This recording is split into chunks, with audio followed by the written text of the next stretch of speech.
Mark Zuckerberg said many times they're working on, AI, several tools to prevent what happened in 2016 from happening at the midterms this year. How convinced are you that it won't happen again? I'm not convinced at all. They haven't given us any reason to be confident. They did one thing last week, which I'm proud of them, and I'm really happy they did it, which is they committed to implementing a version of the Honest Ads Act that includes both campaign ads and issue ads that requires explicit identity for the whoever pays and sponsors the advertisement, and it requires true identity. That's really valuable. It only addresses a small part of the problem, but that's the first time since the 2016 election that they've done anything that might actually prevent or reduce the level of interference in 2018. So I look at this and go, hey guys, for 14 years you've been moving fast, breaking things, apologizing, and then moving forward as though nothing has happened.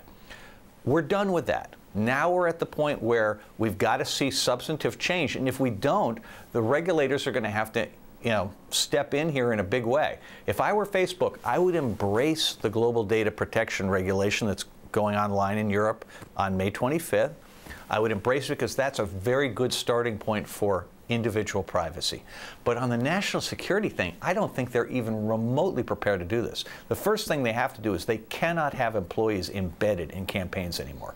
That was so asymmetric in 2016. It just can't be allowed again.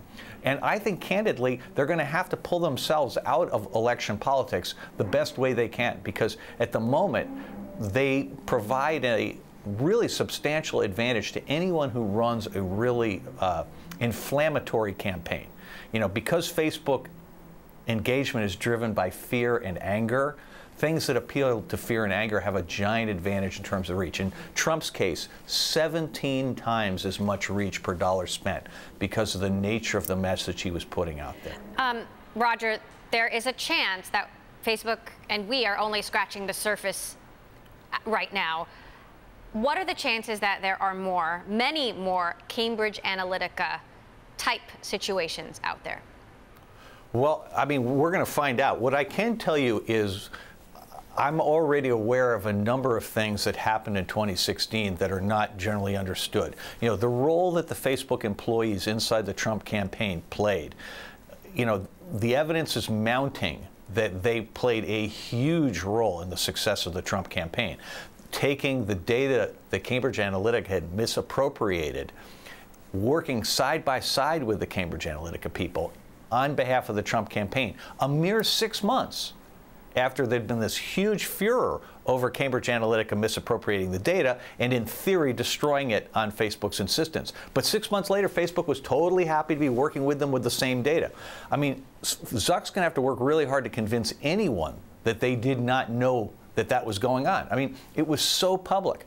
And I suspect we're going to find that in that 4-year period when applications could harvest friend list, that more or less everyone in the United States was harvested dozens of times, and that data is out there, and we have no idea who's using it and for what, and there's no way for Facebook to find out at this point because the stuff has escaped.